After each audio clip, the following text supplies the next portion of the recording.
And I can't remember what I told her, but that was the one time I met Diana when she was asking me why I was doing so badly on the bicycle. Something she said really pissed you off. That's, you know,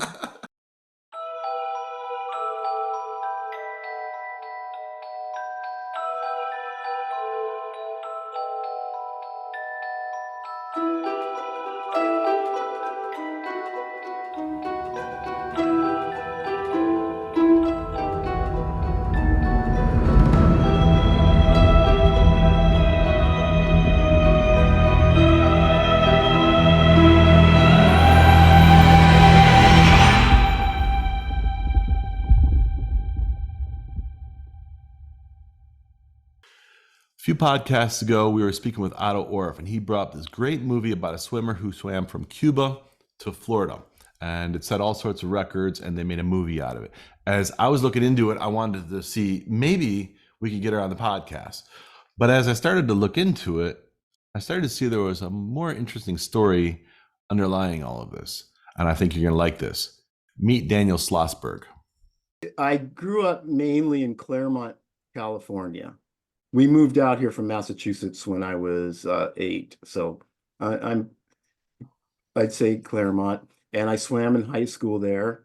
But before that, I swam for the Claremont Crocodiles, the local novice team, and that's where I started competitive swimming. So you were swimming at a very young age then. I started around 11 or 12. Okay, now really quick, where's Claremont? Because I mean, I've been in California, lived there a couple times, but I don't know where Claremont is. Yeah. It's about 30, 40 miles east of downtown Los Angeles. Got it. Okay. All right. Sorry, Yeah. go on. No problem. And then when I went to college, I went to UC Santa Barbara, and I had hoped to make the water polo team there. I played water polo in high school too, and I didn't. What year was that? That was 75. Okay. Okay, He's so- confessing his age. Well, Yeah. I just want to tie it to the topic. Okay. Yeah. No. Well, that is critical to the topic. I'm glad you asked that because it's all about marathon swimming in the 1970s. All right. And so I didn't make the team, and I wasn't really fast enough to swim I think they were a Division I college swimming team. And so I was kind of lost. I didn't, swimming was sort of my life, and I didn't really know what I was going to do. And it turned out that I was in the same dorm with a woman named Lynn Cox. Now, are you guys familiar with Lynn Cox? I am not.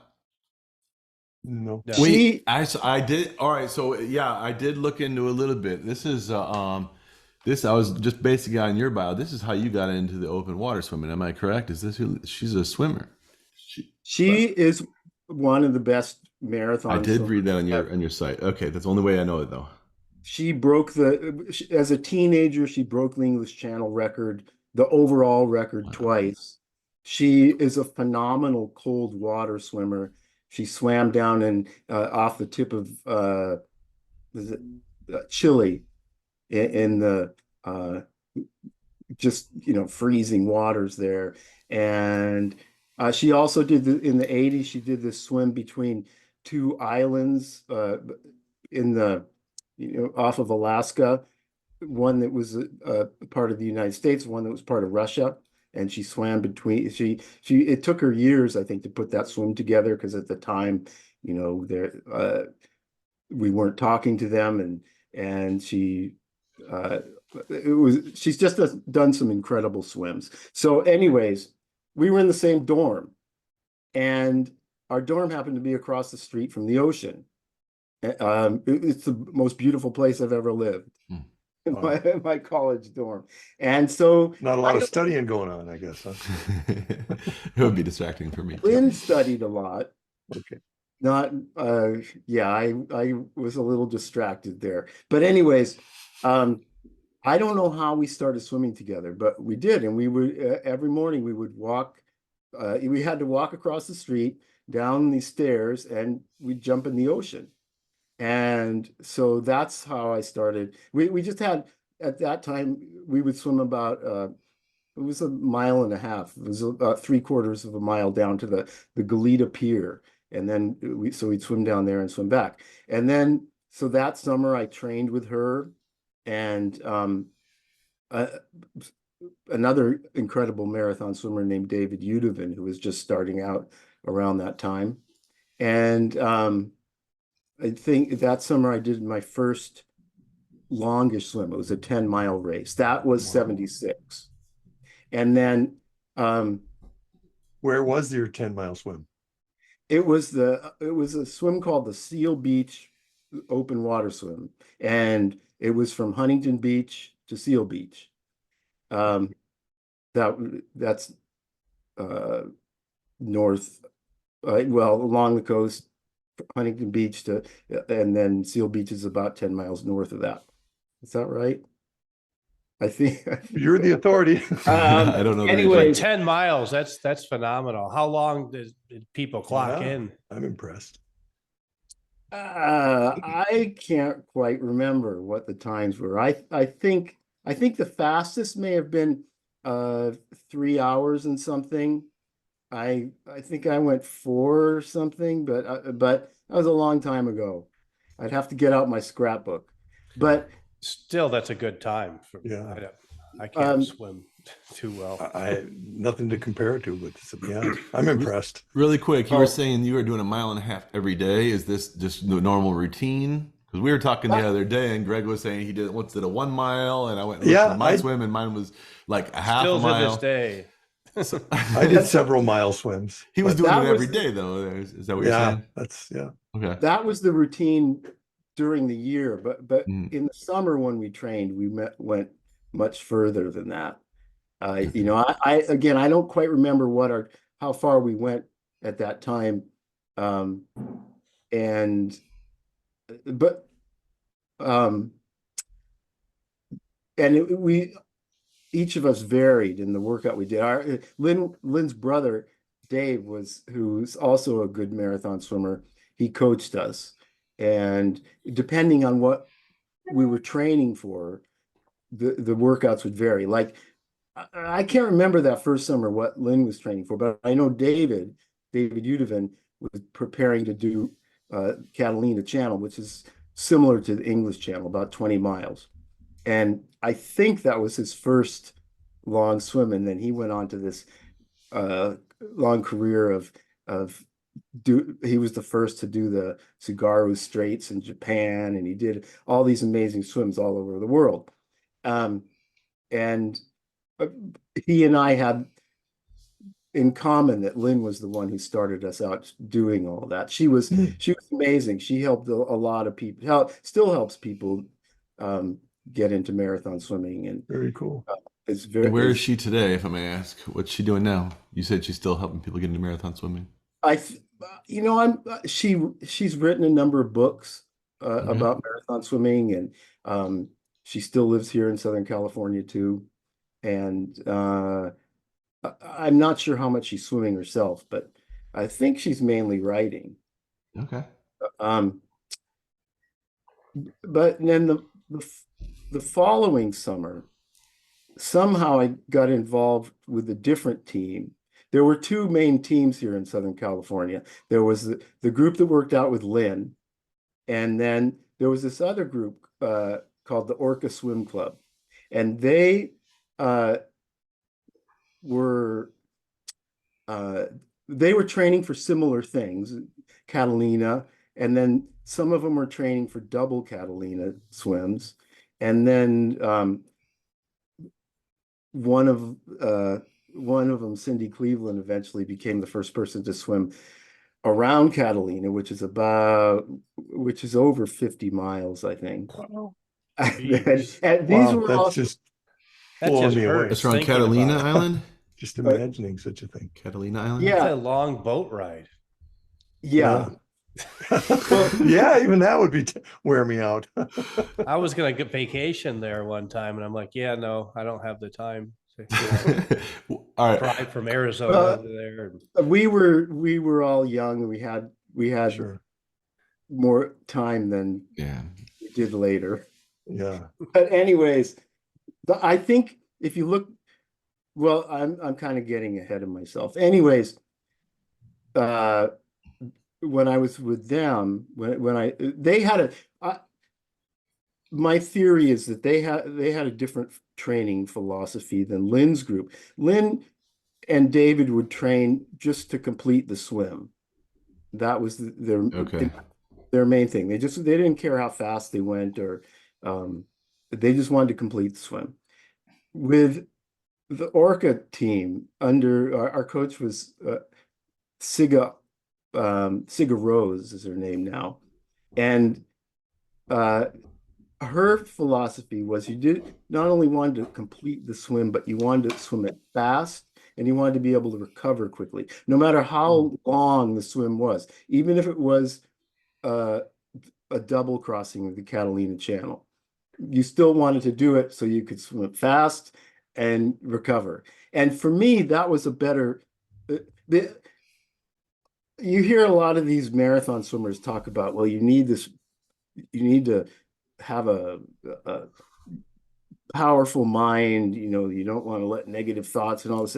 I have negative thoughts all the time. And I knew that in order to get through something like that, I needed to not only know that I could finish, but I needed to know that there was a big cushion there, because I'm just not the sort of person who can, I'm not going to gut it out, when I did I worked up to doing a double crossing of the Catalina Channel. That's what I think most of the people on that team ended up doing, Catalina doubles. And that's 10 each way, right? There and back? 20 each way. Oh my gosh. 40. So you did a 40-mile swim. I did a 40-mile swim. Wow. And looking back on it, I think, well, it was peer pressure. They were the year I was working for a single, my It friends worked. were getting ready to do doubles. So Was that your first big swim? well, I had done a Catalina single. In 77, I did the single. Okay. In 78, I did a double. Quick question about the double. Do you get a break when you're halfway done, or do you have to stay in the water and not touch anything, or how does that work? Well, that's a good question, because it's one of the rule. The general rule for all multiple crossings is that even in the English Channel or wherever, you get up to 10 minutes. You have to come all the way out of the water, beyond the high tide line, and you get up to 10 minutes, and then you have to be back in swimming. Which is essentially, in my opinion, no break, 10 minutes. I mean, Yeah. No, you've been swimming however long, 8, 10, 12, 14 hours, and you get out in cold water generally, and you get out, you're just going to get cold. So When you say cold, is that like just get below 70 or in the 70s? for Catalina and the English Channel, it's 70 or below usually. Okay. Anything below 70 is dangerous. Yeah. I think that's the record of anyone dying of hypothermia is 70 degrees. That's the highest. and this is kind of temperature. the Alcatraz swim. How cold's the water? Oh, it's like Maybe 65. Yeah. I think it might even be colder than that. Okay, It's yeah, shorter, cold. but it's freezing. Yeah, but Not literally freezing, but yeah. No, I'm cold. you can train you become acclimated to the cold. So one of the reasons Nyad got out from the cold in the English Channel was probably because she hadn't trained enough in cold water, because you can acclimate to it. And one of my Orca teammates, a woman named Penny Dean, who when she swam the English Channel in, I think it was 78, but I'm not sure. She went over an hour faster than anyone ever had. She was the first person. She was the first person to go under 8 hours, and she was is a little slip of a thing. Hmm. But Siga, our coach, I only learned later that the reason she trained the uh, bejesus out of us was because she was afraid we would die. And, She so told you that afterwards. Not on she my actually, watch. Why are she we working said so it- hard? You just have I to. learned that from an interview she did sometime in the 80s, I think. Wow. And Method to her madness. And this was not Siga was not with Orca, or was Siga with Orca? Siga was the coach of Orca. All He's right. always, Mhm. oh, I'm Yeah. sorry, go No, ahead. I just wanted to back up then with Orca and the recovery time. Was this from Siga? I mean, I don't understand the recovery time. How long after you do a swim? I mean, what is that? Are you coming out of a coma? I mean, what do you? What is exactly that recovery time? Well, the recovery time is like, so if you train just enough to finish this, to complete the swim, and you don't care what kind of condition you are in afterwards, it could take you weeks, months either Wow. to recover from it. Mhm. But um, Siga wanted us to be able to, not to take have to take that long to get back to where we could swim again. Not that we wouldn't usually do another long swim. We'd have one swim that we would train for the summer, and that would be it. But then I think the year that Penny did set her record in the English Channel, a couple weeks later, she had to go swim the World Championships in England in Lake Windermere, and she got second, but so and probably had she not done the English Channel She went beforehand, she first. probably would have won. But the person who beat her was another Orca swimmer, so that was kind of okay. Oh, that's interesting. Okay. Now I have So- a Part of the question. same Yeah, team. go ahead, John. With these groups, the Orca group and the other group. Mhm. Now, this is the same timeline as Nyad, right? What group was she with? And what school? Nyad doesn't swim with a group. Oh, okay. Nyad, one of the issues with Nyad is just her own thing, and she doesn't swim with anybody else. When she talks about her team, and they're the people on her, they're essentially her crew. They're all there for her, and they're not other swimmers. They're just people who were there to support her. So That's interesting. Yeah. Yeah, so how I many was just people are in curious Orca? about I'm that. curious too. How many people are in Yeah. Orca? I mean, when you say group, is it a group of 5, a group of 50? I don't understand. this the was groups. this was a group of Orca was maybe 5, 6, 7 people, Okay. and they formally I believe this is how it started. Most of them were formerly young swimmers who swam for Siga in her age group pool program. She's she's always been a wonderful kids coach, Okay. and they swam for her. And I think because I came in like a year or two after they'd started, they asked her to coach them, and they wanted to do ocean swims, and they asked her to coach them, and she did. And there were it wasn't any more than 6 or 7, I think.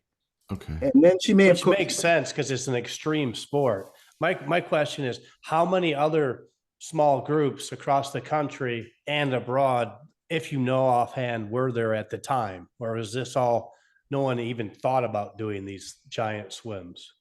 Well, some people were doing long swims, but I don't think it was organized at all. Like it is now, there's lots of different groups around who do these, but I don't know of anyone who was doing it in an organized way back then. Like if you look at who was swimming Catalina, now the number of people who swum Catalina is a small fraction of those who have swum the English Channel. I think it's maybe up to 200 or 300 now for Catalina. Okay. If you look at who swam it back then in the 70s, it's almost all Orca or Seven Seas from that was Lynn's team, Seven Seas, and Okay, yeah, I I didn't see seven C's. it may all be members of those two teams. And with the double, there had only been one double crossing. It was done in the 50s. I think it was I'm not going to remember her name. It's terrible. But the next 4 or 5 people who did it were all orca swimmers. And there just weren't that many people who wanted to go there and back. I could see that because that's remarkable. Even just to think about it. Hey, let's just like what? Well, I can't let that go without saying something about Sarah Thomas, who a couple of years ago did, maybe it was it 5 years ago already, did the first 4-way crossing of the English Channel. So There, back, there, and back. there and back and there and back. Jeez Louise. And fast. I mean, Wow. so Where is she from? she's Sarah from Thomas. Colorado. She Okay. lives in Colorado, and I think trains mainly in the lakes there. Okay. Now, really quick, so you were training both with Seven Seas and Orca, is that correct? Or did you Yeah. just kind of? Oh, all right, so you did. And were these like infighting groups? Were they like really competitive teams against each other, or just I want to train Competing with against yourself? her? And yeah, how is that? I just kind of understand the community. Oh no, it was all marathon swimmers are all very supportive of each other, except for one. But Mr. One. There's got to be Just more like- than there's got I to be know more the than one. one. All right, we'll get yeah, to they're it. very supportive of each other. And no, there wasn't infighting or No bar fights. no. that. I think it was just a slight difference in the theory behind the training. Another question I have regarding just the community was any of this paid, or was everybody volunteering? Everybody just Well- did this on their spare time, or was there? You mean for the swimmers, you mean? Well, the The swimmers and the coach competition did everybody. it when it How did prize. how did or it organize on its own? Did it just everybody just decided to get together, or was there some money behind it? Just wonder how the culture got created. The It's so groups? small, Did you I would- pay? I Did you would- pay your instructors, your coach? We paid the coach. Okay. Okay, How much yeah. how much did they charge you? She had 7. Let's say Sigaros had 5 to 7. How much is she getting paid for this? I don't remember. This was Okay. How old was Sigaros at the time? But you had a day job, is the bottom line. Yeah. Well, hold on Yeah, one second, yeah. Greg. What was how old was Sigaros at the time when she was coaching? Do you know I- roughly? I'm not sure. I really get Well, all right. So it was the 70s, right? Was she like much older than you, the same age? That's kind of what I'm trying to figure out. oh no. She was I want to say a little older than me. Maybe could still have been in her 20s, maybe 30s. All right. Yeah. Yeah. Then Greg, you're asking about how. Yeah. Go ahead about his. What were you doing as your day job? Is what Greg? Yeah, was asking. that's what I'm just curious. So everybody Mm-hmm. that was paying obviously had another source of income besides that. They weren't making money from doing swims. There was no prize money or anything like that. No, just although for the there sake was of doing it. there was a professional swimming circuit at the time. But I think the only one of us who ever did that was Penny. So, but yeah, And he got paid to win to do certain swims. Is that what you mean? if they placed high enough, yes, they would Okay. get paid. And, And who one would of- pay them? That's what I'm trying to find Oh, out. Where'd the money well, come from? There were race organizers who it was like any other professional sport. I guess they'd get sponsorships Yeah, and that's what I was stuff. thinking. Sponsors. Yeah. Sure. Yeah. But I mean, you don't get a big crowd. It's hard to imagine. It's not like a racetrack where you can watch Or everything did you? happening.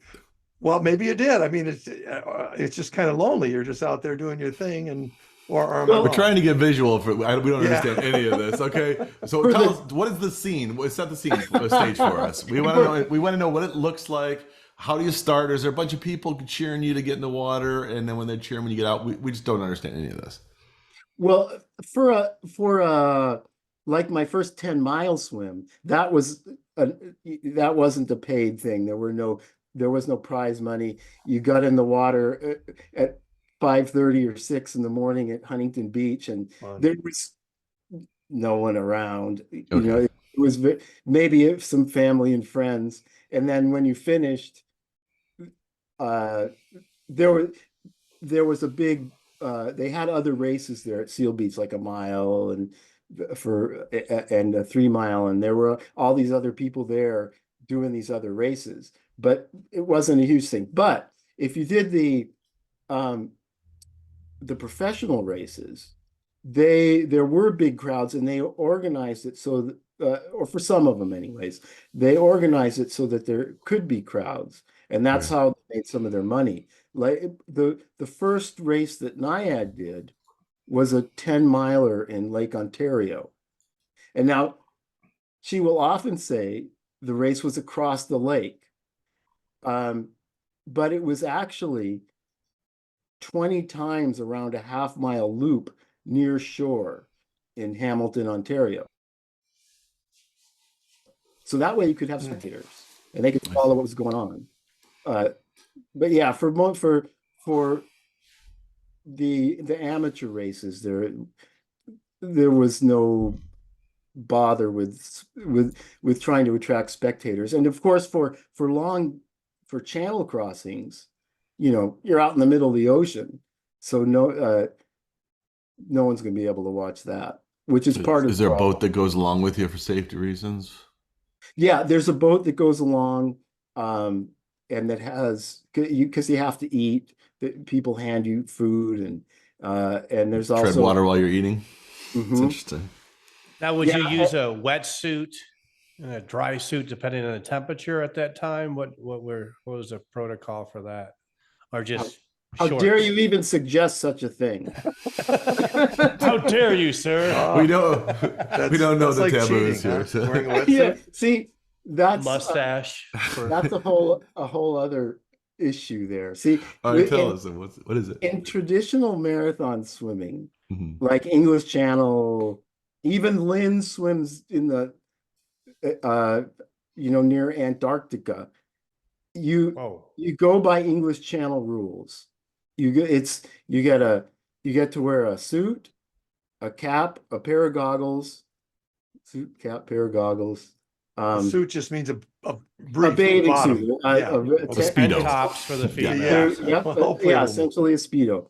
Uh-huh. And now people used to grease themselves, which Does that even help on the long distance ones? It's fun. I do it. well, Whether you're swimming or not. things have changed. greased right now. Some people they say now that it doesn't help much. So I don't know. It's You also never a did safety issue. Pardon? You never did it. I greased did. yourself. Yeah. I did. He greased.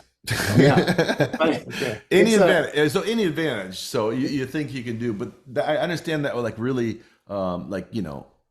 short distance, high speed races, you're gonna, any advantage you're gonna get. But if you're talking, 60 miles, is that gonna even add anything to it? I don't know. Right. I don't think they do that anymore. Okay. Because it's also a safety issue. If you have to pull someone out of the water, Sliding off, yeah. But yeah, the traditional marathon swimming is done according to English Channel rules. No wetsuit. You know what made wetsuits start to appear everywhere, I think, was triathlons. When they became popular, and people who weren't necessarily long distance swimmers or had a lot of experience swimming started doing those kind of swims, then you got more and more wetsuits. That makes sense. Yeah. I mean, if I look, I also did the third running of the Ironman when it was still on Oahu. And about that. If I look at the pictures from there, there may be one or two wetsuits, but back then no one was wearing them. Okay. And And now the they have Ironman is those- only 5 miles, is that right? And you have to do a marathon run and then a 100-mile bike ride. Is that, if I got that? But the swim's only 2.5 miles. Oh, is that it? That's a piece that's of all. cake. Yeah. Nothing. Okay. But now they have these extreme, like 100-mile runs. And I met somebody the other day that I'm like, what? Wow. And they were, and anything with swimming, like these guys, like a lot of them, they're like, they're glad the swimming's short because they can do the run, they can do the bike, but the swimming is a whole nother ball game. Like that's, you're at a big advantage and you can make up time with your run and bike. Right. Mhm. Yeah. So- So, Yeah, go ahead. go ahead. Go ahead. Oh, go I was ahead. just going to ask how the rules started. When did they start getting set up? And when was this with Wowza or English Channel? I mean, how is this organization, or how are the rules organized? Kind of Well- missing where that is.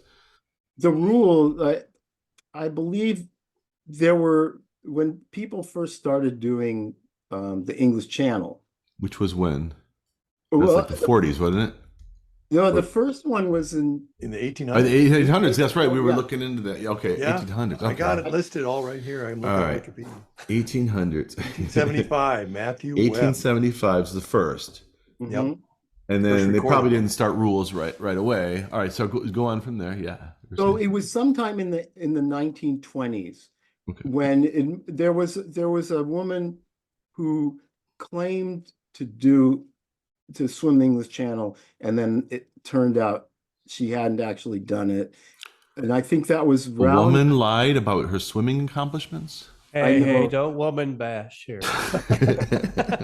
But it's Was what's it No, interesting. it seems- Ederly? It seems like there's a lot of women that are You got the in name, Greg? field. Yeah, It's well- What's her name? dominated by women. Well, I don't know if this is the one who lied. This is the one who is attributed as the first woman to cross in either direction was Gertrude Ederly in 19. Yeah, oh no, she didn't lie. She Gertrude was- Ederly. Okay, so there was swam someone legit. before her who lied. So basically, people lying and provable lies, they had to put some structure on it. Sure. Makes sense. Exactly. They needed to do that. And I think it was Dorothy something. I can't remember her last name. History has She's not forgotten her listed here. because Yeah. of this. Yeah. Yeah, deservedly so. But no, Gertrude Ederly was the first woman to swim the English Channel. And, no one thought a woman would be able to do it. Well, Right. many people thought that. Sure. Gertrude Ederly didn't think that. And and she was a stickler for the rules. Mhm. And she attempted it, and I think she did. Was it 26? She did it, Yeah, And then- 1926. but she attempted it in 25.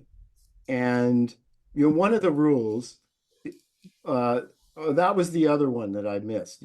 Besides, Yeah, you got a cap, goggles, swimsuit. No one can touch you.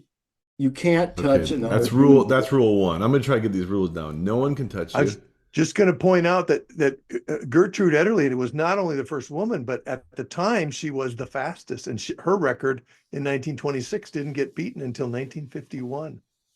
Oh, wow. Right. No, she went incredible. So she was. That's Gertrude really Ederly- hats off to her. Where was she Oh, from? Sorry. New York, I think. Okay. Yeah, she's from the Wow. United States. All right. Is there a movie about that, about her? Not yet, John. Get Could started. be. Yeah, make it happen, John. Well, it's tied into the Nyad. I know. I'll wait to slap. Well, yeah, Nyad said that when she did her Cuba, Florida crossing, it was going to be bigger than Gertrude Ederly's crossing of the English Channel. And if you look at Gertrude Ederly, when she got back home to New York, they gave her a ticker tape parade down whatever street they do ticker tape parades in New York City, and it was huge. Mm. As well, Yeah. they should. Yeah. Right. Yeah, And, it's amazing. No, Nyad Swim was not bigger than Gertrude Ederly's. And Gertrude, like I said, Gertrude Ederly was a stickler for the rules. When she made her first attempt in 1925, she felt like she was doing fine. She was an amazing swimmer. She is an Olympic gold medalist. Mm. She could swim anything. And but the people in the boat thought that the conditions were too rough and that she wasn't going to be able to make it, and someone jumped in and touched her. And that was it. She knew that was it. And so Did they think she was drowning or not doing well or something like that? yeah, Okay. I think they thought the conditions were too rough, and they might have thought she'd become unconscious or something. They couldn't. Yeah. When the waves are big, you can't see people for a while sometimes. And They may so, have seen her swallow some water or something that caused the alarm. So, okay. mhm. She And was, go ahead. there are some great books about Ederle Yeah. that talk about all this.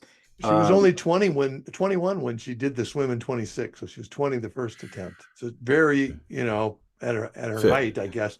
She Yeah. lived to be 98. So I think she was a pretty good shape. I'm gonna start swimming. Okay. She didn't do any double crossing or anything. So well, yeah, back then, the first double was, I think, the first English double wasn't until 1961, I think. So it probably See if I can never find that. never crossed her mind. Okay. And is that Yeah, a 10-minute you're rule in the UK as well? Like I'm cross sorry. 10 minutes. Is that another 10-minute rule where you cross, you 10-minute out of the water? So Yeah. it's the same internationally. Okay. Yeah, those rules, though Diana will tell you differently, those rules are standard for marathon swims, for a traditional marathon swim anywhere. 10 minutes out of the water, if you're doing a multiple crossing, and 10 minutes on the hour, 10 minutes every hour. Yeah. Well, By the way, you nailed it. what are the real 19 rules? Yeah. Oh, sorry. Go ahead, Greg. I'm just going to say 1961, Antonio Abertondo from Argentina. First double. First double. Mhm. So I kind of want to get the rules. All right. So no one can touch you. And then the 10-minute if you're doing a double cross, which is, yeah. All right. What other rules you got? You pretty much know them all. I mean, you can't touch the boat. Okay. No touching the boat. You can't touch the swimmer can't touch anything.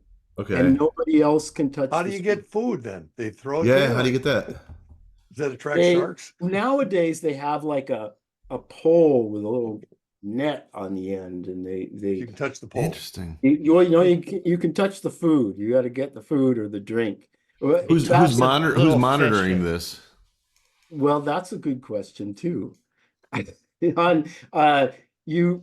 Did you get a little? Well, actually, I think it would be more tiring to have one arm out of the water for extended period of time than have it in the water. But I don't know. So. Yeah, whether you're touching Oh something. yeah. Anytime you've got to hold something up, it's tiring. But So it wouldn't be an advantage. normally, in a normal swim, your breaks are very short. A minute, 2 or 3, maybe, because you want to keep swimming, and so the breaks, and especially breaks for people who are trying to set records. They'll grab the food, drink it down, or and then head off real quick. Like John eats chicken wings. Yes. And the great thing is the bathroom breaks are probably, they don't really matter. As you go. Now, okay, here's something. But if you go number 2, do you just do this with your You Speedos? just let her rip. I don't know. What do you do? That's what the grease is for. Just slides right up. I'm just curious. I'm going to say it probably varies from swimmer to swimmer, but I think you, John, you probably have it there. Okay. It's like, I oh, thought did it you was see the that? grease. I thought The truth hurts. Yeah. But back Because to the marathon rules. runners do that. No, Do they seriously? It's a real. Yeah. Yeah. Oh my gosh. Well, marathon runners got a lot of issues. They have a serious increase in bladder infections and all sorts of things because they try not to stop. When they keep going. And they're It's a just lot. told just to go. Yeah, Just but go you don't and have- let her rip. Wow. You don't have to worry about that in the water. Yeah, no, exactly. And actually, that's also a safety issue, because if you stop peeing, it means you probably got some kind of kidney issue going on from the cold. So you have to be very careful about that. Okay. Oh man. But back to the rules. Yeah.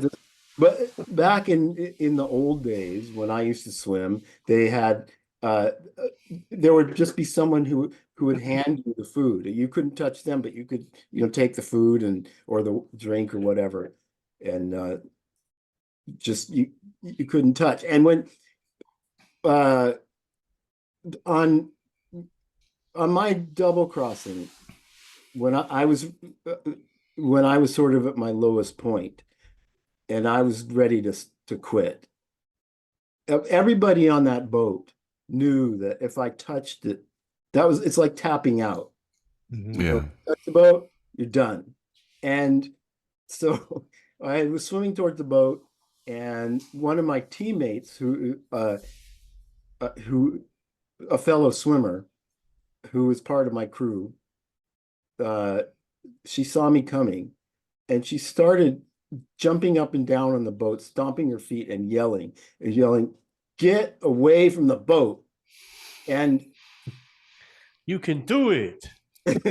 How far were you from finishing at that point? I'm kind of wondering where you get that. I On your was way back? Was it probably before your second wind, or what happens? I was probably about somewhere between 10 and 15 hours into it. Okay. And And the I imagine you get like 10th wins at that point. Yeah. so I but think, the you know- lowest is kind of like the first third Wow. of the swim. Is that what it is, or the first half? Definitely.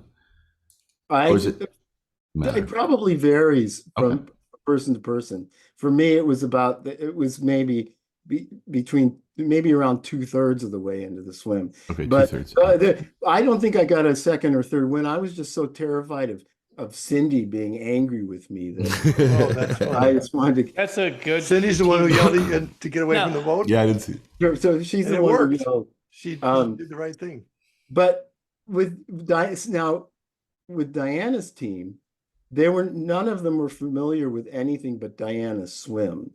They didn't know the rules. And even now, most legitimate swims have observers, one or two for longer swims, who know the sport. Oftentimes they've gone through some kind of training, or they're marathon swimmers themselves and have observed other swims. And they document the swim, take notes every half hour, and mainly on the condition of the swimmer. And they watch out for rule breaking and stuff. And Nyad she had two acquaintances on her swim who knew nothing about the sport. And so air that to Sarah Thomas, who on her four-way swim had one guy, Kevin Murphy, who had crossed the English Channel 33 or 34 times himself. And then another Suzanne Martin, who'd already observed a number of swims. And so there was no one who was ever going to question her, that whether or not she cheated, which she couldn't have, because they were watching. And with Nyad's, she did everything wrong. If she'd wanted to really make sure people,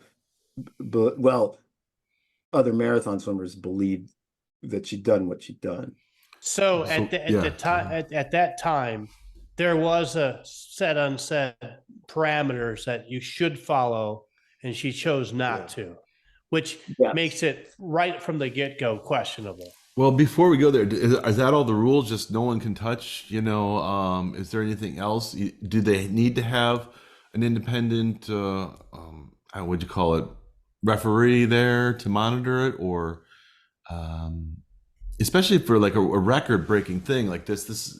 Was Guinness there? I mean, would they need to be? Was Wowza? Well, actually, let's do this before we get to that. Do we have all the rules out of the way? And then if you could tell a little bit about rules. Yeah, about Wowza, or am I saying that right? If you could tell us about this organization, and how it evolved. When it came into existence.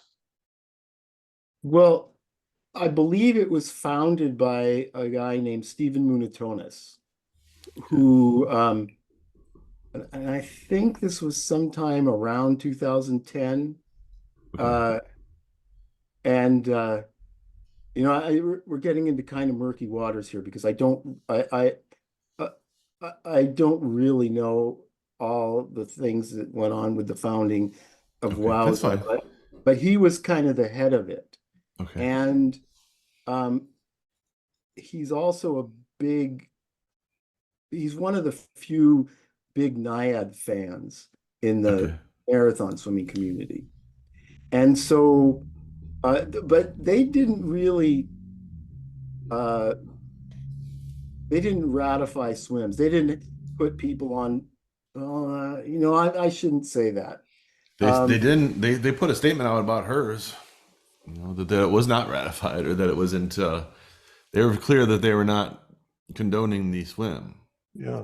That was after Stephen left, or Okay, so this is the guy that pushed out. I see. Was he pushed out? Because that's what we were wondering. We were talking about this the other day. Was he pushed out, or did he leave on his own? Yeah, I believe he was pushed out. got it. Okay, that's what we assumed. They probably wouldn't say that. What leads you to that speculation that he was pushed out? Diana and Nyad, and there was disagreement over this. That's what I read. This Yeah. might have been the It deal, was it was all about Nyad. She did all these things that are not according to English Channel rules, and so it was clearly never going to be an unassisted swim.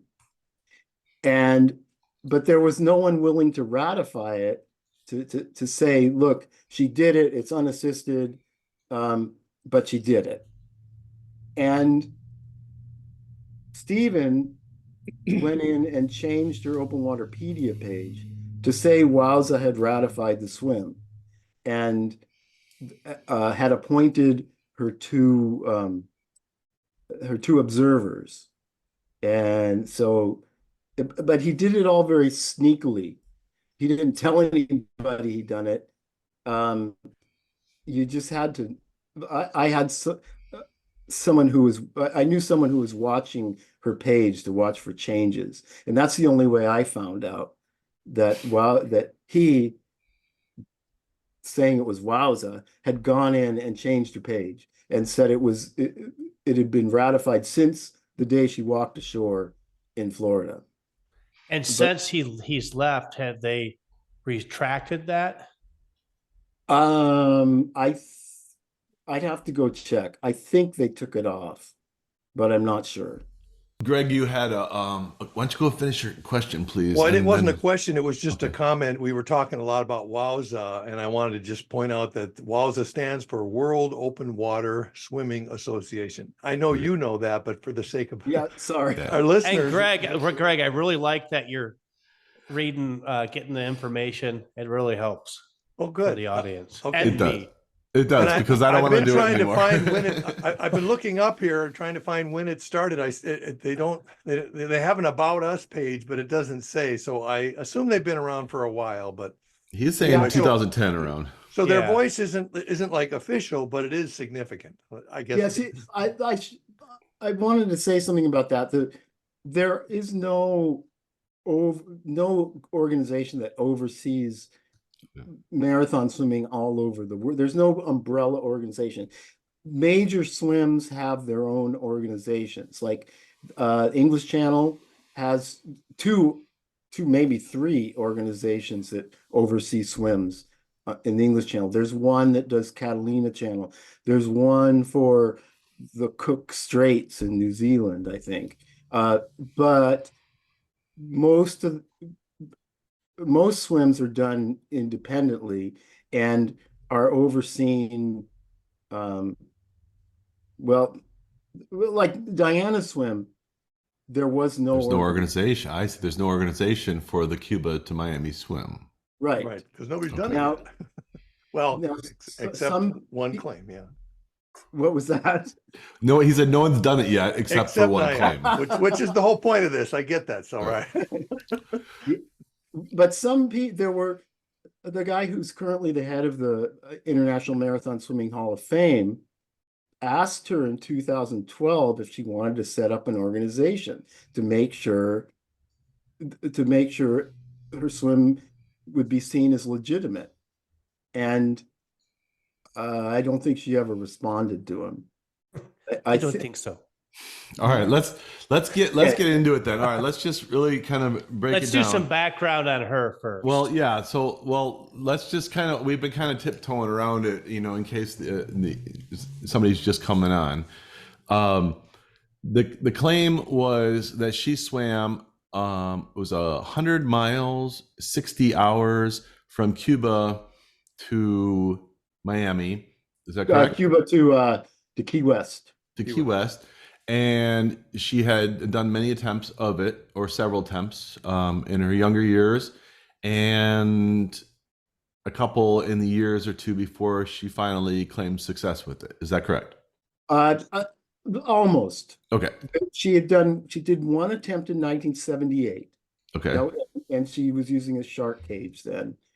And then she decided she wanted to do it again after she turned 60. And so she did 3 more attempts leading up to that final one, to the 5th in 2013. And over 10 years ago. yeah, and then what was I going to say about that? It was all, I think she swam 52 or 53 hours, so it wasn't 60. She had planned, she'd always said, well, it'll probably take 60. But everything she says about that swim, when she now her most recent stories, even how when she first learned about it, just everything is not true. All right. So, and then to sum up, then you were so motivated by this story that you created a Nyad fact check website. Right. And yeah. What is the big reason why you care so much about it?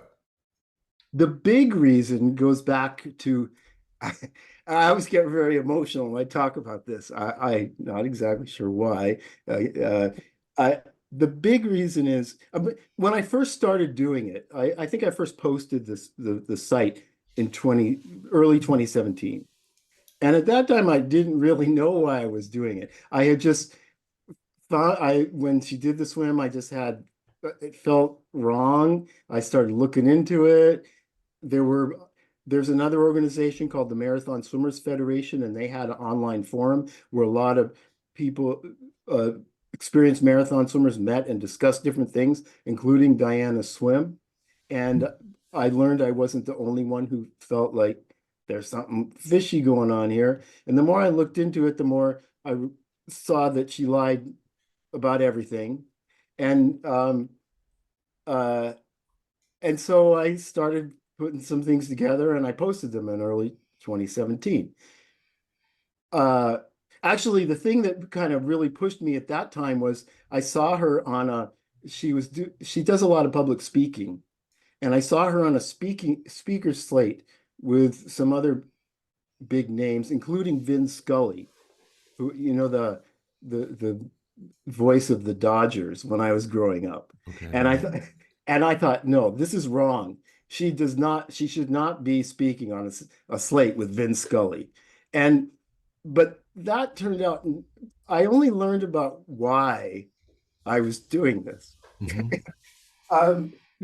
When I went to hear her, the only time I've heard her speak live was here in Los Angeles. She gave a presentation in a local venue. And whenever she speaks, she has a kind of set bunch of stories that she does, but she always throws in some new BS. After all these years and years and hours of training, and I could count the time just about as precisely as an atomic clock. If I take a song like Janis Joplin's version of Bobby McGee, okay? So if I sing that song and I hear it exactly the way Janis sang it, if I get to 1,000 Bobby McGee's just like that, it will be to the second 9 hours and 45 minutes. So I'm out there singing, Bobby McGee 1,000 times that song. I get to 11 hours and 7 minutes. Exactly. Me and Bobby McGee. 2,000 times. And that will take me 8 hours and 45 minutes. Exactly.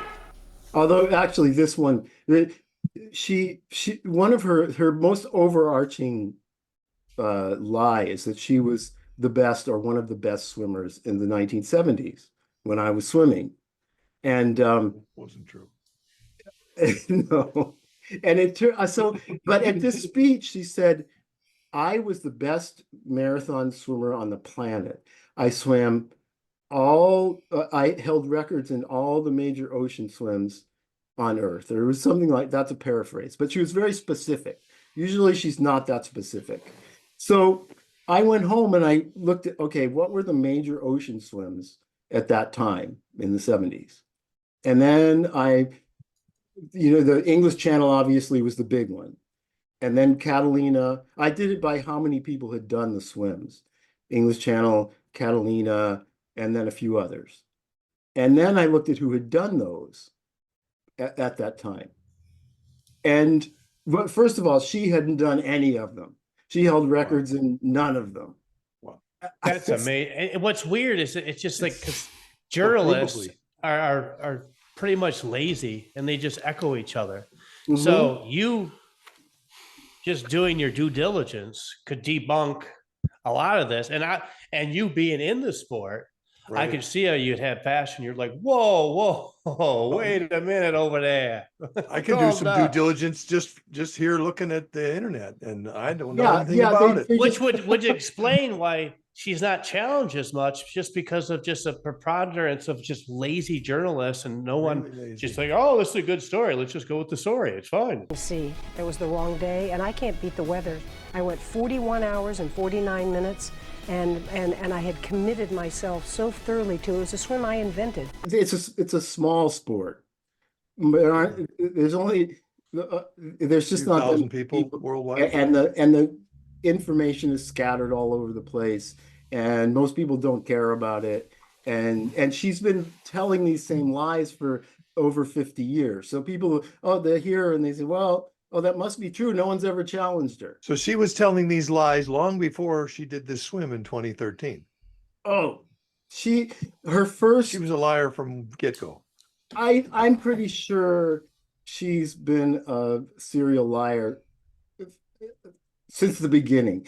She has we probably won't get into this, but she has good her stepfather, who came into her life when she was 3, and was probably her mentor in this, was a con man, a international smuggler. He was an amazing guy, has an even more amazing story than she does. He was probably a Is he double amazing crosser, too, smuggler could or be my amazing guess. guy? It's the story. The okay. story. Now, All right. I got a quick interjection here. Now, from the Cuba to Key West, there's not a lot of governing body over that, but there is, you said, with the channel swim, right? Now, is there anything with that specific swim that she made false statements on and can be easily because being false, that that's more of a structure with that swim? Wait, with the English didn't even do English it. Channel, yeah.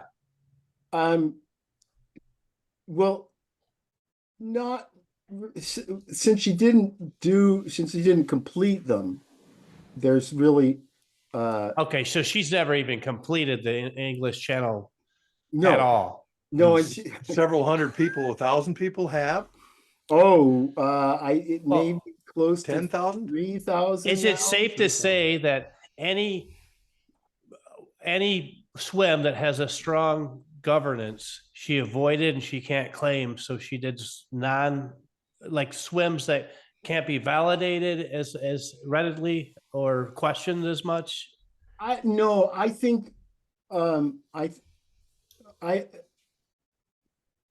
lot of those swims, the real the ones that had the English Channel, Catalina Channel, Cook Strait, they're not swims she would want to do in the first place because they're all cold. Mm-hmm. She generally doesn't do cold swims. And yes, probably the governing bodies may, and also the main thing is she needs to be first. She doesn't want to be one of 2,000 people who did the English Channel. Right. And there's no way she's going to be able to she'd ever have been able to set a record in it, unless the one time she went over there, it was to be the first person the first woman to complete a double crossing. Mhm. But since she didn't do that, uh, she has to be first. She wanted to be Gertrude Ederle. That's what she She wanted. wanted to be Gertrude Ederle, And there's only one She ain't. Gertrude. Exactly. All right, and- so I kind of understand That's that. what I like that. There's certain, it's like I understand that psychology. That's fine. But you sent me a bunch of things that I'd like to go over some of it, and I get questions on it of things that I don't understand. Some of the things she said. But the first question before I get into it is: have you ever met her? You've heard her speak. Before I get to that, I want to finish up with the other question you asked about why I do this. Yeah.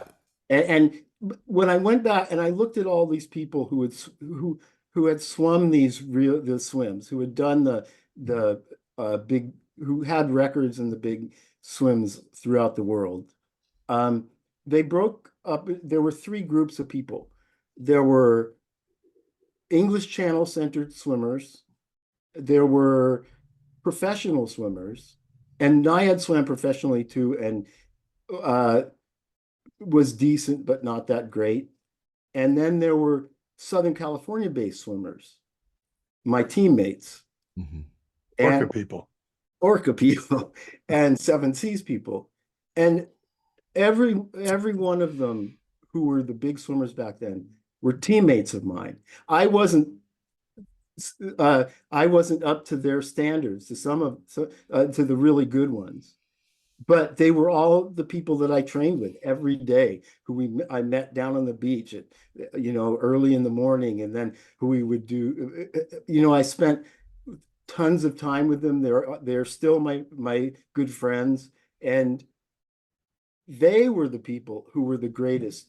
They and some of the English Channel people and the pro swimmers who were the actual greatest swimmers of that decade. So it's very straightforward then.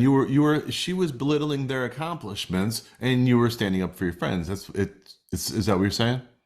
She was definitely belittling their accomplishments. I hesitate to say I'm standing up for them, because some of them have said, they don't want you doing this. Okay. Yeah, I was going to ask, do they share your passion? Are they like, we know in our own heads who's the best, and just leave it alone? They know what they did. They know Nyad's a big fat liar. They just all of them, without exception. Of my teammates, yes, without exception. Okay. But they're not. We're all. Shall we call them up? No, I'm kidding. Some of them. What they think outweighs They have a what voice I think. alter. No, one of them, who I know how she feels about Nyad, and I know how that she doesn't want me ever using her name, or saying. Let's just make it clear. Nobody's name you have said today is her. I'll make it clear that she doesn't want me telling how she feels. Right. No, a lot of people don't want to ruffle feathers. Her name may have been mentioned today. No, that's what I was trying to avoid you saying. That's what I was trying to avoid. We're not naming names. You I promise. It's not Becky. It's not. Here, I have the list of names. No. All right. I understand. I have. I did swim team, and I was the best in the world at the time. No, but I did do swim team, and I wasn't very good. I mean, I showed up at the thing thinking I did really good, and I see there's 6 people, finished already. So it wasn't my sport, but I was always a stickler for the rules and justice, and I hate injustice, especially in sports. So referee calls just throw me over the roof. So I understand your passion. I just wanted to hear your point of view. Some of the facts that you've brought, some of the facts you brought up, and they're all over the site, are disturbing to say the least. And I just want to get into let's address those. I just want to just kind of I'll read over it and you can tell me. This one bothers me the most because I know a Holocaust survivor. I'm sure he's passed away since. I was very close with him, so I know a lot about this. Some of this in here may not be exactly accurate, but let's just kind of go over it. Nyad tells the story of meeting a Holocaust survivor who, beginning when she was 3, underwent horrific sexual abuse at a Nazi concentration camp. According to Barbara Distel, former director of the Dachau concentration camp memorial site, Naya fabricated the whole thing. Wow. Can you tell me? I mean, and you go on with some. Why some would she things do that?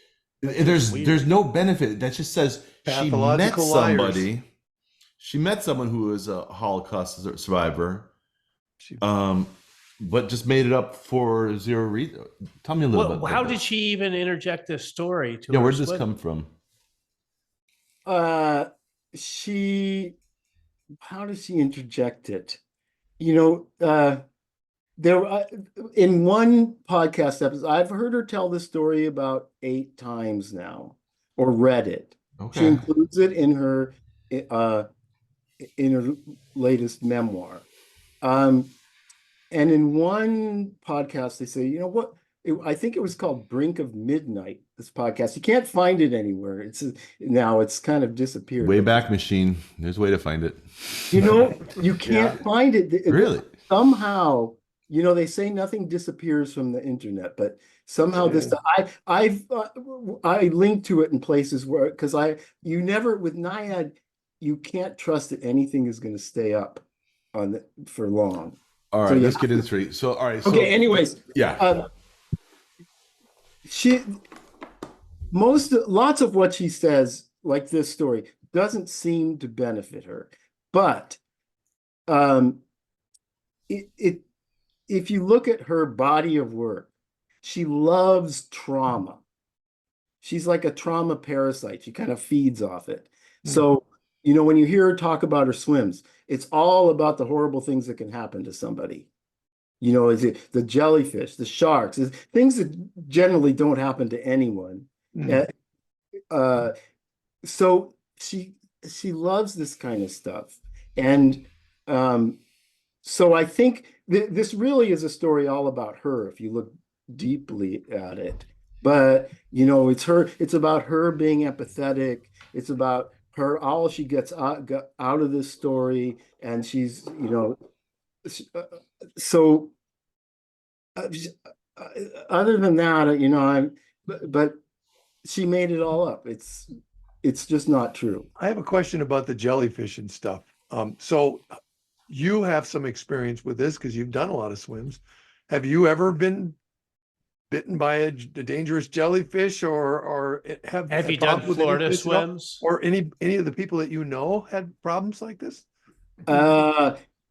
Only acquaintances. And yes, the jellyfish there, the ones that sometimes come to the Florida Straits are very they're dangerous. Not the Portuguese man of war is. My mom got bitten by a jellyfish once, and it was painful. But I mean, it wasn't. We get stung every time we go to the beach here. So I'm right on the coast. It's not even. It depends on the jellyfish, but the ones that she got stung by, she did get stung by Portuguese man of war.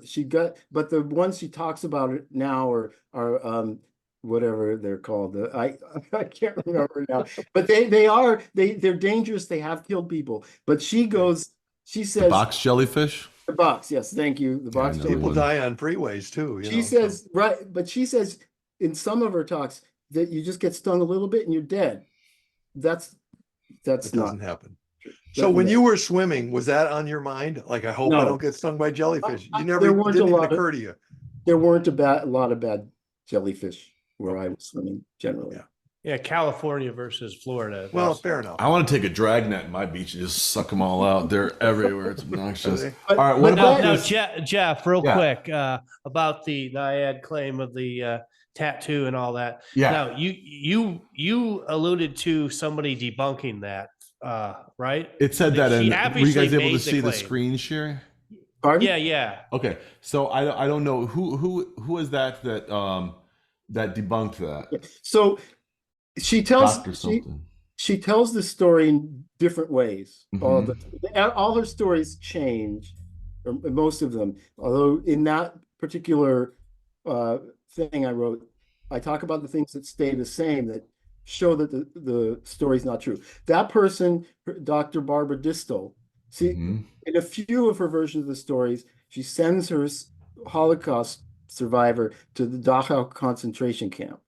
Now, I talked to the woman who was the head of the Dachau concentration camp memorial site, and I sent her the story, and she said it's not true.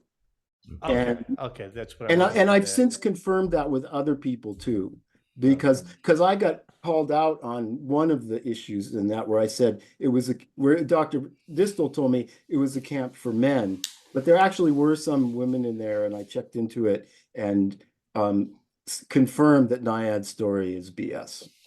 All right. What you're and what I was thinking, like, okay, you said since 1975 all the way to now, you can find exaggerations, blatant lies I throughout can the whole find them thing. from 1970. Okay, because Wait, here's where one. my Here's where one, my John, that's yeah, particularly where my interesting. yeah, real quick. This kind of gives an illustration of some behavior that I understands a little bit. So it sounds like she started competitive swimming at 12, but Right. as the years go on, that age keeps getting younger and younger and Oh, younger. interesting. So she said then she gets down to 9 and then 7, and she just it keeps changing. So this is 2021.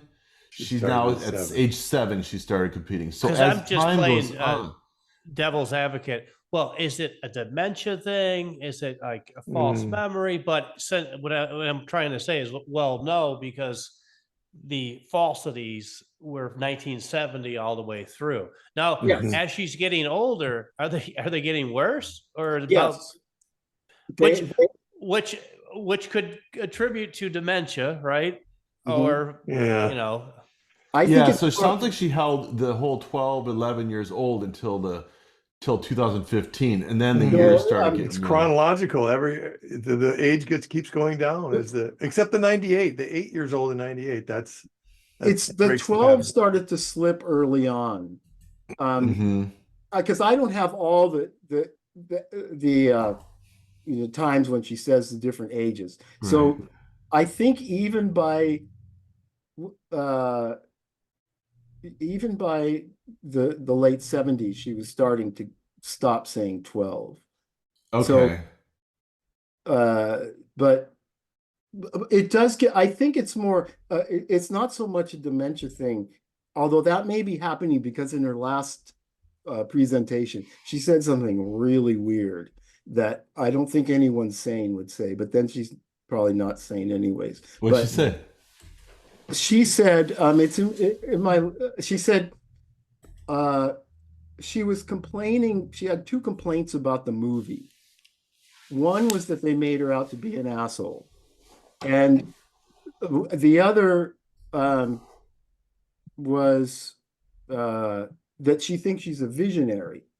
She said, I'm a kind of a visionary," and they didn't show that in the movie. She said, my crew members, they drank the Kool-Aid of my words and my emotions," and it's like she's saying she's a cult leader of some That's the sort. first thing that popped in my head. Mhm. That's Mhm. that's Well, really now let's weird. get back. Let's get Let's back talk on about the the crew. claims, her official claims with her sport. Yeah, well, I'd here's like the to Olympic focus in on that. trials.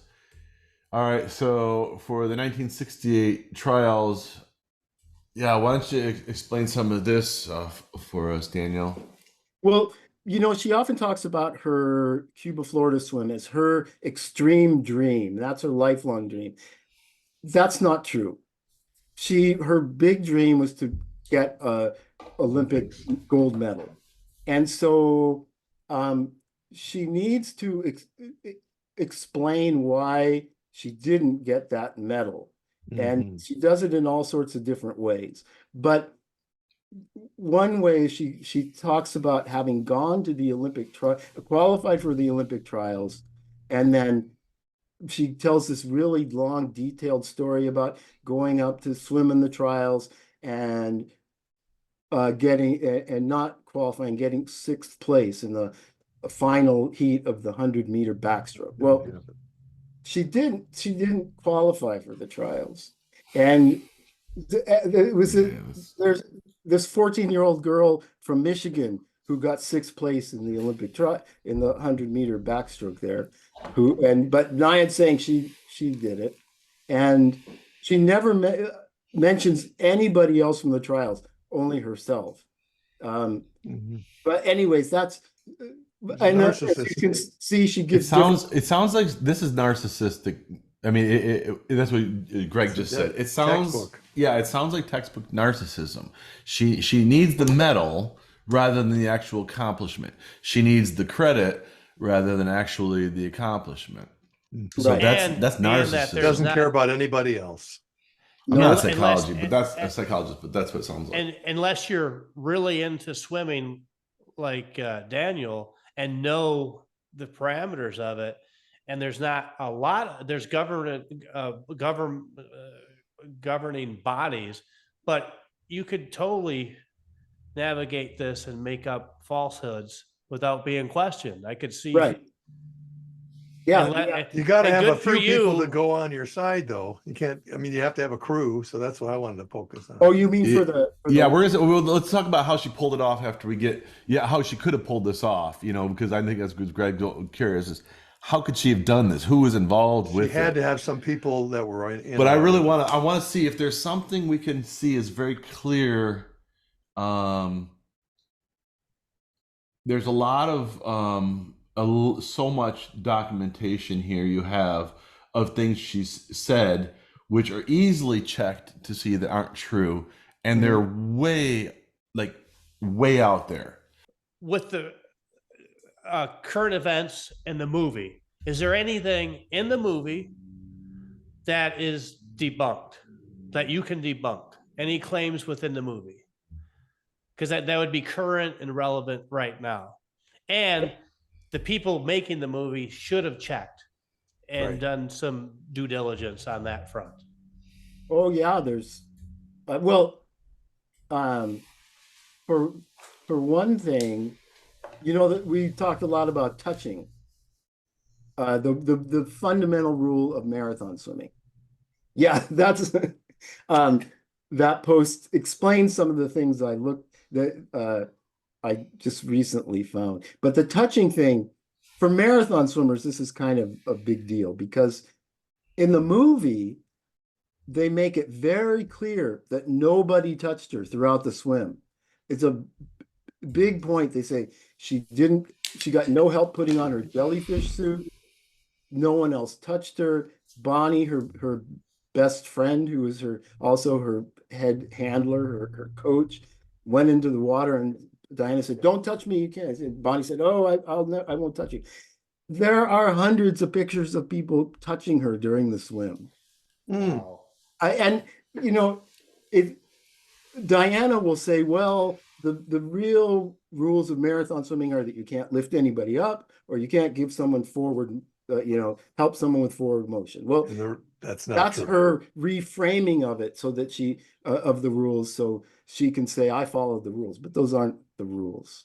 But so that's one thing. There's also the whole abuse issue, which may become more relevant because Diana has said that the main thing she wants to get out of the movie is to get her former coach kicked out of the Hall of Fame.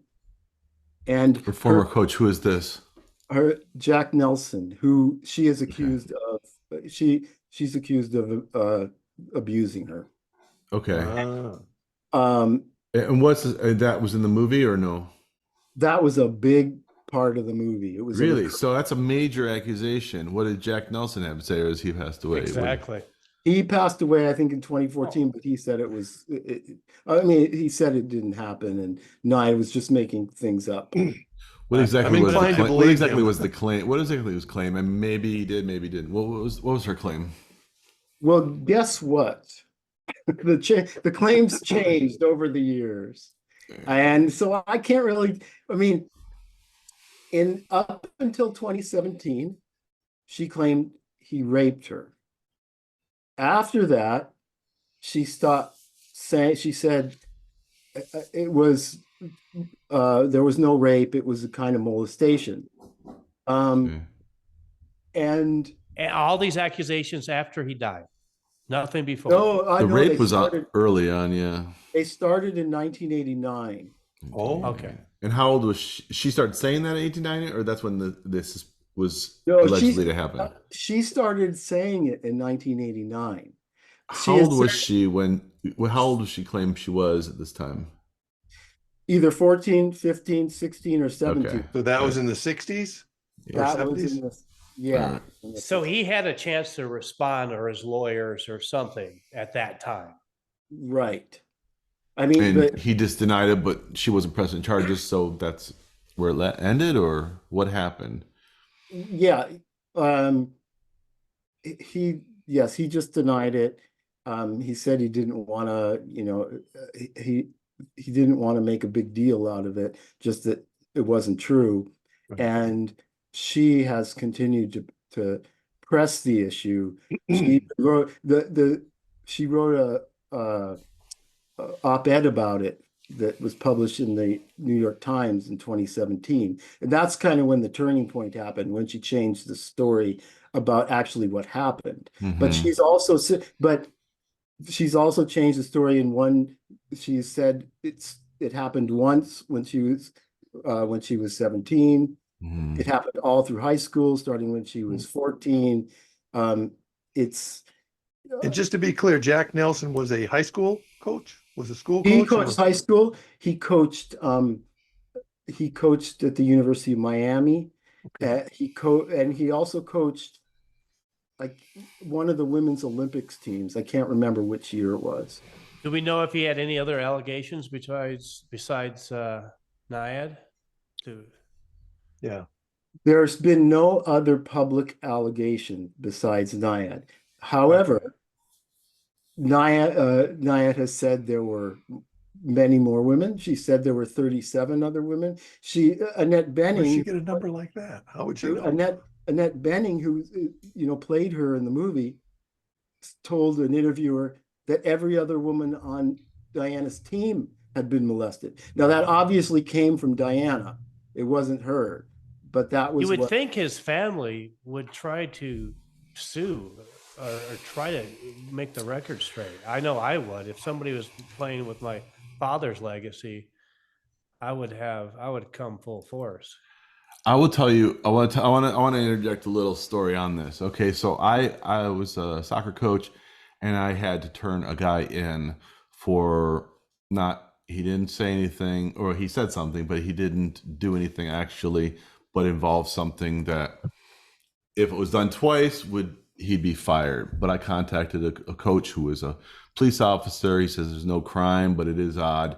I went and did it, and apparently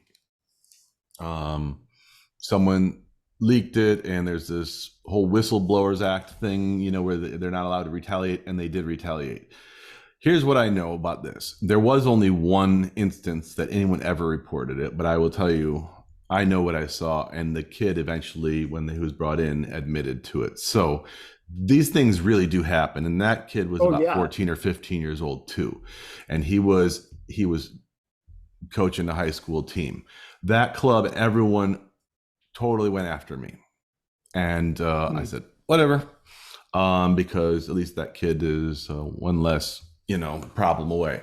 So with this sort of thing, my thing is this: the guy may have done it. It seems likely that all hell would have broke loose, because it did in this case with a far less thing. And John's right. The family would have come forward and said something if it wasn't true. That said, there may have been something that happened. I don't know this, Jack. And if we don't know, if there's zero facts around it, I'm just going to say this. I think these things happen, and I've seen it with my own two eyes. And that, I think, doesn't discount the other number of lies that are kind of, going on. Because just because she has lied about other things, doesn't mean that this didn't happen. And maybe this is where the lies and insecurity started coming. If it really did happen do you understand what I'm saying? I'm just kind of hinting. I don't know. But if she did have some problem, this could be a trigger for her insecurities and all of the things, and tying it all to swimming. There could be a little psychological thing going on with her. That's all I want to say with that. I'm sure there's some psychological thing going on with her. I just and I agree with you. Yes, you just can't know. There's But no way, no. her stuff goes much further back. Okay. All right. Yeah, Now it starts Jack to get interesting. Nelson. That's the thing I was interested in. How far before 14 and 15 do we have some? Did she have this going on then too? You mentioned The her father lies. already. The lies. Yeah, that I don't think I have evidence for it going for her Okay. lying. She's brilliant at getting publicity, and all of this stuff started going. She had an article published in Sports Illustrated about her in 1970. So what is that? So that makes her 21, I think, Okay. or 22. And so, and in there she's lying, there's a ton of lies in that article. Okay. So I'm sure it started before that. I just don't recall whether I have evidence. There is some evidence about one of the excuses she sometimes uses for not having gotten into the Olympics was that she had a heart infection. And Okay. Is that true? I believe it's true she had the heart infection. But what becomes questionable is how long it took her to recuperate. And Okay. in some, early on, it was 6 weeks. Then it becomes 3 months. Then it becomes 4 months. Ultimately, it didn't come right from her mouth. It came from a reporter, but they said over a year. So, Which is it? Yeah.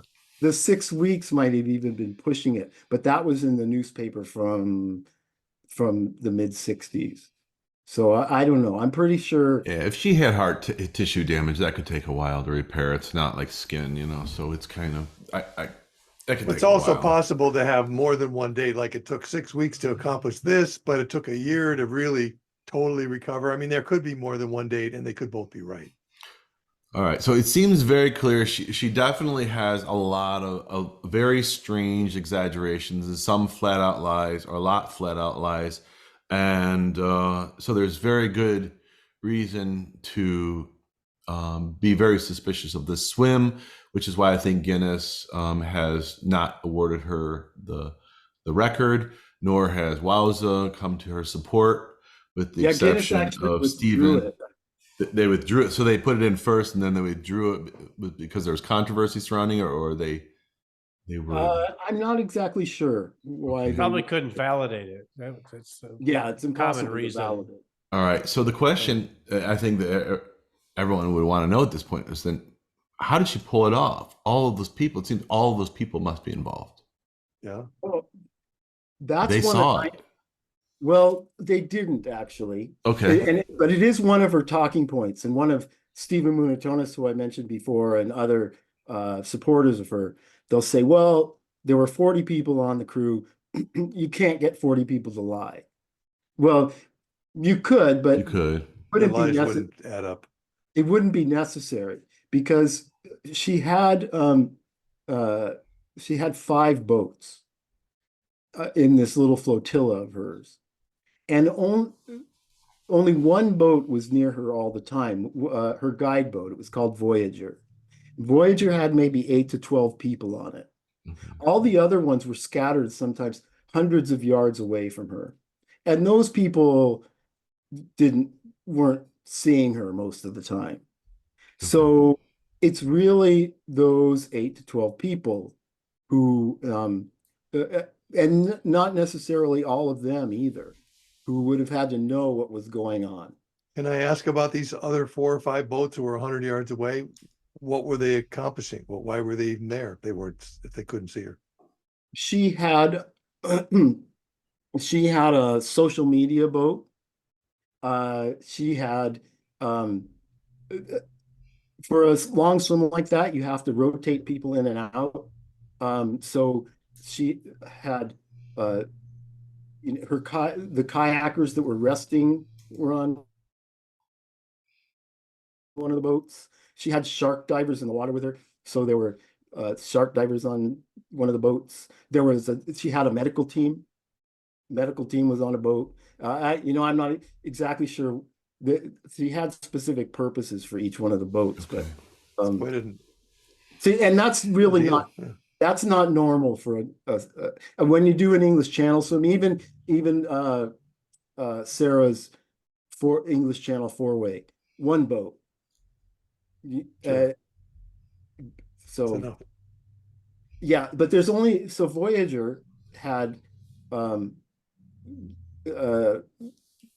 to 12 people or so, and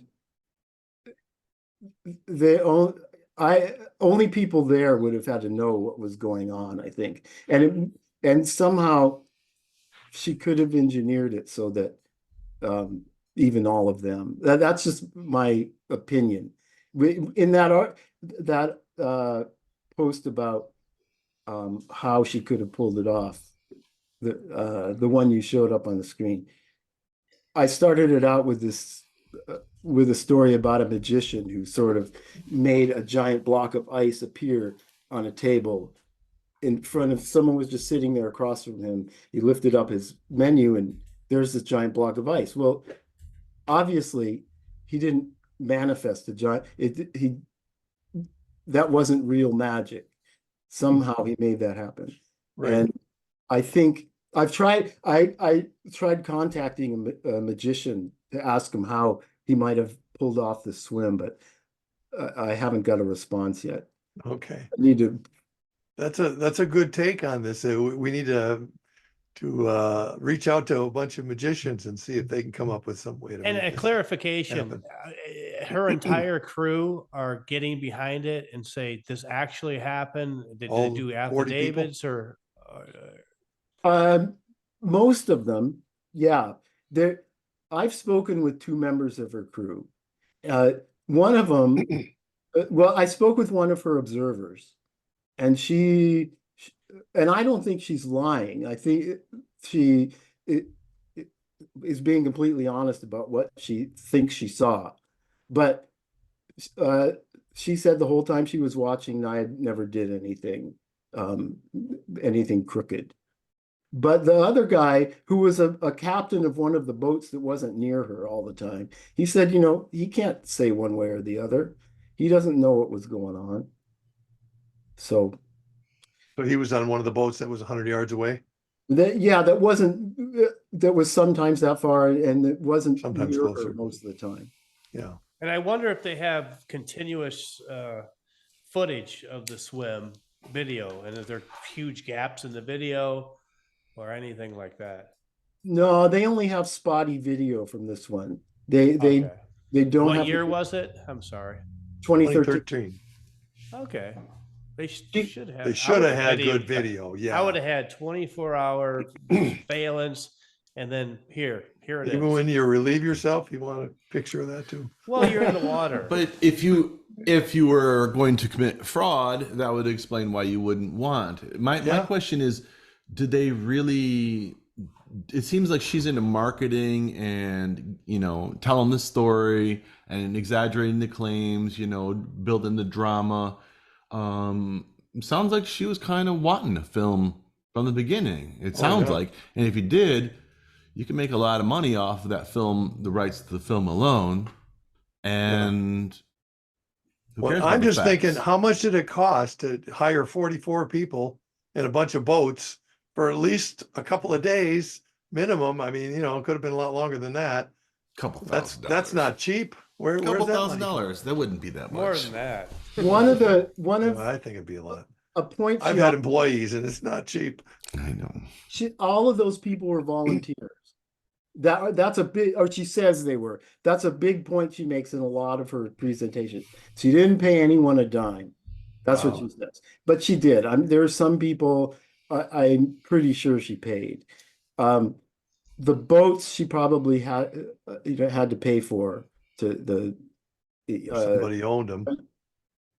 Pardon? Some of the 44 people Right. owned a couple of the boats. Right. I And suppose. she had sponsors for this. Okay. She said it took about $1 million to put it on. I So- believe And I that. could see people wanting to be involved with it. It's a pretty Yeah, I'd go. remarkable thing. I'd go. Yeah. Well, Right. I personally believe that someday somebody will actually do it and do it in a way that'll be recognized by people like you.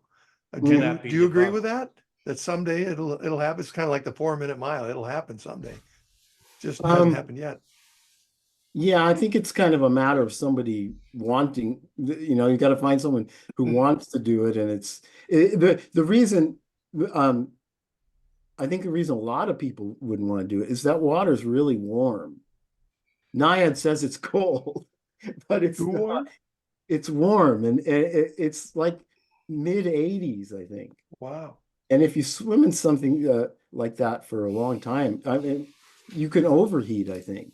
Although she swims with her suit on, the jellyfish suit, and says she gets cold. But What time of the year, if I may ask, was this in 2013? it was August 31st through September 6th. August. I don't even go to the beach. I'm in northern Florida. I don't even go to the beach in August. It's hot. Yeah. It's literally hot. But has the water temperature changed that much from summer Oh to yeah. winter? Oh yeah. It Huge. does. Well, near the shore, but out in the ocean, does it? I'm just I asking. think Yeah, so. it does. It does. Yeah, Okay. because we're watching it with. That's why there's not hurricanes typically after a certain time. The water's not warm enough. Okay, so the smart thing to do would be to go in January or February or Yes. something, right? Go when it was cooler. Yeah, you could Okay. still swim there. You could still swim See, there. I'm looking for like this Gertrude, I've forgotten her last name, Ederly. Andrew Ederly. Now she was 21 when she did her swim. I believe that because she's at the top of her form, and I'm looking for somebody in their 20s. No offense to old guys like us, but I mean, honestly, that's what I'm expecting, and they come prepared and they're doing it the right time of year. Everything they do makes sense. I believe a story like that, but this one is just so many things that don't make sense. I'd like to ask a question about the jellyfish suit. Is that common in that area, or is this something one-off? Jeff says They a lot did. of them. Well, in places where there are jellyfish, like where there are dangerous jellyfish, I think it's common. But Okay. yeah, it's not real common among marathon swimming in general, but for But in that geographical area, it's plausible that you would definitely do that because there's right, but it would still, if you wanted to be technically an unassisted swim, you couldn't wear the jellyfish suit. Even and there's a lot of other things that Naya did that made it that would have made it an assisted swim, even if she hadn't worn the jellyfish suit. But technically, like I said, an unassisted swim is one with just a Would you wear a jellyfish suit if you were doing a swim like that? I mean, would you recommend it, or do you think it's not something to worry about, or what? Yeah, if I was going to do the swim, but it's not a swim I would ever want to do. Yeah, I get that, but not a swim most people. if you were in coaching tech- somebody who was doing the swim, would you say, I think you should wear a jellyfish suit?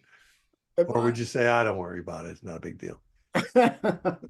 I think it's pretty horrible getting stung by the box jellies. I would say the idea of going at a different time of year, if possible, when the water's cooler and maybe the jellyfish aren't there, that would probably be best. But I mean, I don't know that body of water, so. Sure. and the jellyfish suit, hers in particular, is alleged to have propellers on it. I'm kidding. No, All right. no. We're at about 10 minutes till or 5 minutes till. We usually just wrap it up with one last question before then. Who would like to ask one last bugging question? Well, I guess I'm thinking about the orca party. First of all, every time you said double crossing, I always thought of mafia. So I just had to point that out. Dirty rats. Yeah, you know, Call yourselves the mafia In swimmers. the English Channel, they don't But- say that. They say two-way. Two-way, yeah. say That's I don't know. two-way. Just something about it. Just Three rubbed me the ways are wrong way. fun. 2 ways. But are kind of but no, unknown. you did allude to it earlier. You said that you'd met her, and then you said I'll Oh, get to that yeah. later. But then we never heard about that. So maybe that's a good place to end. Yeah. So when I did the triathlon in 1980, I think it was the Ironman in Hawaii, She had just started her career uh, commentating for ABC's Wide World of Sports, and she was assigned to the Iron Man. And um, when at the end of the swim, I was tied for second, so I was doing really well. And I knew though that after that was all downhill, but I did well on the swim, and then took off on the bike, and then I got a flat tire just outside of Waikiki, and so that I can use that as my excuse for why I didn't do so well on the bike. But she and the Wide World of Sports people caught up to me somewhere after that, and she poked her head outside of uh their vehicle and asked me what happened after the swim, what, and I can't remember what I told her, but that was the one time I met Diana, when she was asking me why I was doing so badly on the bicycle. Something she said really pissed you off. People have said that, but no, it hadn't. No, I'm just kidding. Daniel, it's a real pleasure. And you had said that there's an award. She's getting an award something. This is kind of, well, we should end on this one, I guess. She's getting an award this next week or so, isn't she?